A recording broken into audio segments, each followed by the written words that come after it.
Ben ritrovati a Messede che si tacchi, la trasmissione dove facciamo video ricette friulane e intervistiamo un ospite. L'ospite di oggi sarà uno sportivo, un campione di mountain bike e quindi per lui ho pensato a un piatto vecchio, friulanissimo che faremo con prosciutto di San Daniele DOP, montasio, farina di mais. Una cosa molto semplice, oggi lo chiamano anche fast food, in realtà in Friuli esiste veramente da molto tempo. Ci vediamo tra poco.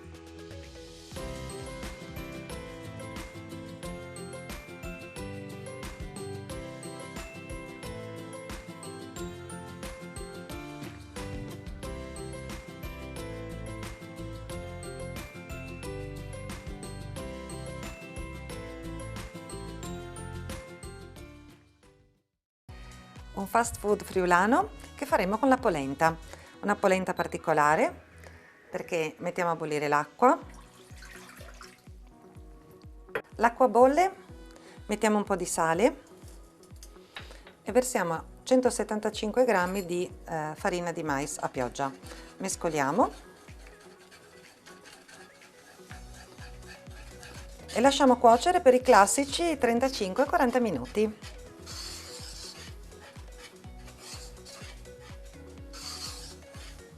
Una volta finita di cuocere, la rovesciamo in una teglia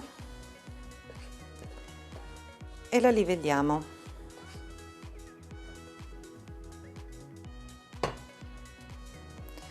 Gli diamo uno spessore regolare, in modo che poi la potremo tagliare a fette.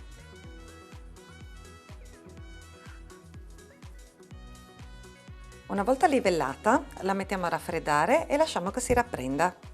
Una volta che la polenta si è raffreddata e rappresa, la tagliamo in fette regolari e a questo punto dobbiamo creare i pakuz di polente, così si chiamavano i nostri toast e così si chiamano ancora, che sono sempre un fast food ma sicuramente più rustico, più tradizionale, più regionale.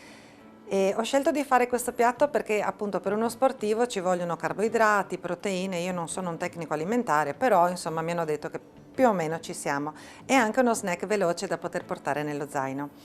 Se invece lo prepariamo per un buffet in casa, per Natale, si può anche tagliare con delle formine e fare quindi questi tostini di forma tonda. Se c'è una ricorrenza romantica si possono tagliare anche a cuoricino e fare appunto i pakuz a forma di cuore, così. Ne vanno due chiaramente come per un toast, così, o più semplicemente in maniera più tranquilla quadrati. A questo punto un po' di formaggio montasio morbido perché poi andrà in forno e del prosciutto di San Daniele. Copriamo quindi una fetta con del San Daniele DOP. Il San Daniele è dolce, quindi si presta a fare queste operazioni. Nel forno poi ci andranno per pochi minuti questi pakuz e vedrete che non diventerà assolutamente salato.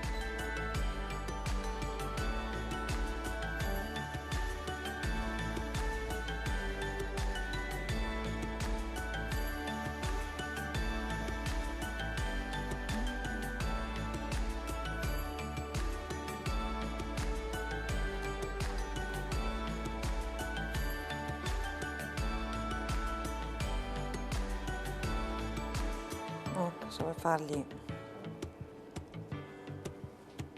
A questo punto i pakuz di polente sono pronti. Prendiamo una teglia da forno, li appoggiamo su della carta forno perché poi il montasio si scioglierà e quindi avere un po' di carta da forno sotto è meglio. 10 minuti in forno e sono pronti. Se volete dare uno sprint in più al gusto di questi pakuz, appena sfornati mettetegli sopra un piccolo cucchiaino di senape.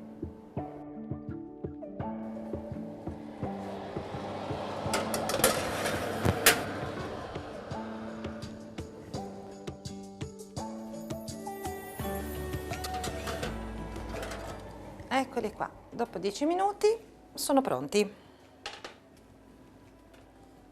Andremo a servirli con una piccola porzione di senape, il suo cucchiaino,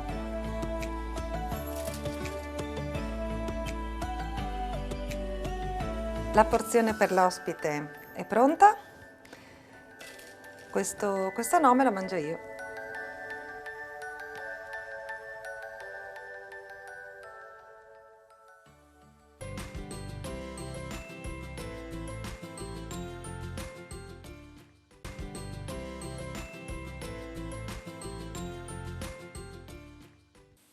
Per preparare i pakuz di polente ci serviranno 175 g di farina di mais, mezzo litro d'acqua, 2 etti di formaggio a latteria, 2 etti di prosciutto di San Daniele e un po' di sale grosso per salare l'acqua della polenta. Come vi ho anticipato, abbiamo con noi un campione di mountain bike, si chiama Andrea Bravin, classe 1989 di Gradisca di Isonzo. È per lui che ho preparato questo snack che adesso vedremo se gli piace. Andrea, benvenuto. Grazie. È la prima volta che ti abbiamo nella nostra cucina di Messede che si tacche. Ti abbiamo voluto con noi perché ci hanno un po' spiato che sei un ottimo esempio per i ragazzi di oggi, come stile di vita. Però questo ce lo devi dire tu, che cosa fai nella vita? Ah sì, oltre al lavoro e la vita di tutti i giorni, anche mi piace andare in mountain bike. Finita, diciamo, il periodo agonistico fino ai 23 anni, ho iniziato a fare l'amatore, dove ho conseguito qualche titolo italiano nella specialità marathon e cross country. E diciamo che oltre a essere una buona valvola per sfogare lo stress della vita di tutti i giorni, dà anche tante soddisfazioni sia a livello agonistico e anche per il fatto che si gira l'Italia, si gira il Friuli e si vedono tanti bei posti, belle zone e si conoscono tante persone. Bene, tu hai detto qualche titolo, ma sai che telespettatori e anche io, no? Siamo curiosi, raccontaci di qualche titolo che hai vinto. E in giro per l'Italia, in diverse marathon dei campioni italiani, in Val di Sole, in Abruzzo, in Piemonte e anche in Toscana, all'isola d'Elba. Benissimo, quindi tu con questa mountain bike hai modo proprio di girare l'Italia e visiti anche il Friuli in mountain bike? Certamente, certamente, e non finisco mai di esplorarlo, veramente perché è ricco proprio di luoghi antichi, borghi antichi, bellissime valli e abbiamo veramente tutto in questa regione. Abbiamo veramente tutto. Come mountain bikers, diciamo, non so se si dice così, siete tanti in regione, avete delle amicizie tra di voi, non so, vi sfidate, fate delle challenge, qualche evento? Beh, siamo in tanti, è un bel movimento, poi negli ultimi 2 anni il mondo dello stare all'aria aperta, del ciclismo, della bici è sicuramente cresciuto, per fortuna. E quelli che praticano questo sport si conoscono bene o male tutti, ci sono legami di amicizia, tante conoscenze e poi sì, quando c'è la gara c'è sempre un po' di sana competitività. Certo, ci vuole la competitività, insomma, muove un po' gli spiriti, no? E si fa ancora più attività di quando si fa in allenamento, insomma. Come fai quando affronti una gara? Hai un'alimentazione particolare? Ti fai seguire? Com'è? Ma diciamo che penso che sia importante mangiare cose sane, non abbuffarsi, variare molto e non eccedere. Anche se magari qualche vizietto, il dolce, ogni tanto il fritto, i formaggi sicuramente non si possono far mancare. Certo, in Friuli tra l'altro abbiamo un'offerta gastronomica superlativa e vasta perché tutta la filiera agroalimentare friulana ci propone tantissimi tipi di frutta, verdura, formaggi, ma anche salumi insaccati. E infatti quando pensavo al piatto per te ho spaziato un po' nella nostra cucina, ma anche in quella antica. Quando fai sport, hai tempo, hai modo di osservare questi borghi che hai detto che attraversi? Come funziona? Li vai a cercare o ti capitano per caso? Beh, insomma, diciamo che fare sempre le stesse strade annoia, no? E allora ogni tanto magari anche con l'aiuto dell'informatica, Maps per capirci, dei sì. social, si riesce magari a programmare, perché è sempre bene programmare per dopo riuscire a tornare a casa o tornare al punto di partenza. Sia modo comunque di programmare, trovare itinerari un po' particolari e nuovi. E nuovi. C'è un posto che tu hai scoperto per caso e ti ha sorpreso in particolar modo?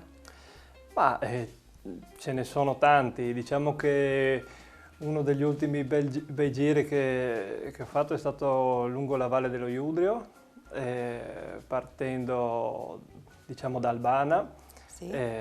zona di Olegna per capirci, arrivando fino al Passo Solarie e quindi al Kolowrat, e seguendo la linea di confine tra l'Italia e la Slovenia, quindi restando sempre dalla parte del fiume Iudrio italiana per dopo seguire proprio idealmente una ventina di chilometri di confine. Ho capito, quindi è un bel giro anche questa della Valle dello Iudrio. È antico, è isolato, è molto selvaggio. Ok, quindi non ci sono grandi insediamenti urbani, diciamo, lungo la valle, queste risapute, insomma, Pochi. almeno anche a me che non frequento abitualmente, insomma.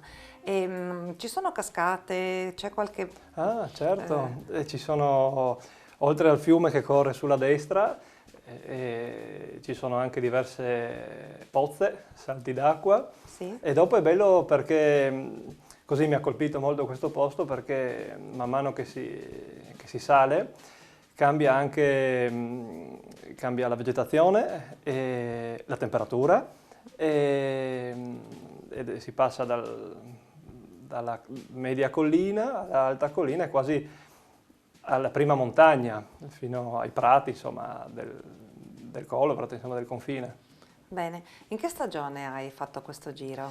E questo giro l'ho fatto in maggio, se non ricordo male, e l'avevo fatto alla fine del primo lockdown, perché mi ero prefissato di andare in questo posto dove per un motivo o per l'altro non ero mai riuscito ad andare.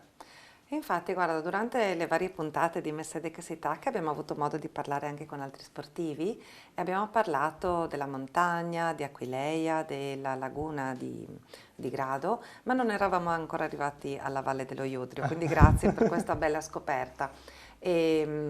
Io ti dico il vero, la mia famiglia paterna di origine è di Sant'Andrate dello Iudrio, quindi Sì? conosco la zona bassa e la zona delle frasche, logicamente, perché quando si parla di mangiare e bere, insomma, io conosco un po' di posticini simpatici, ma non avevo mai sentito raccontare in maniera così appassionata il resto della Valle dello Iudrio verso le montagne, quindi grazie, insomma, per questo intervento, Andrea. Adesso, a proposito di sportivi e mangiare, che sarebbe la mia materia, ti ho preparato questo snack. Te lo servo subito, te lo Certo. assaggi, vero? Certo. Ok. Ecco Andrea, questi sono i pakuz di polente, quindi alla friulana. Ti ho messo anche una puntina di senape, se vuoi dargli uno sprint in più, sono fatti con il montasio e il San Daniele. Vado? Vai!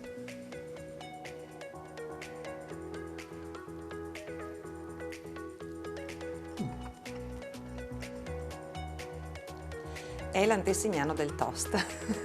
Che ne pensi? Che starebbe bene nel mio zainetto. Bene, quindi il messaggio per tutti gli sportivi: se avete uno zainetto capiente, invece di mettere un toast o una barretta, insomma, ogni tanto anche un pakut di polente col San Daniele ci sta benissimo.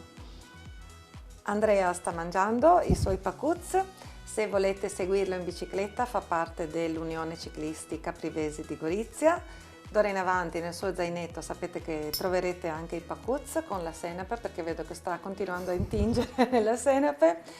Io vi ringrazio per essere stati con noi, vi do appuntamento sabato prossimo alla solita ora. Maman e Tigni si conta.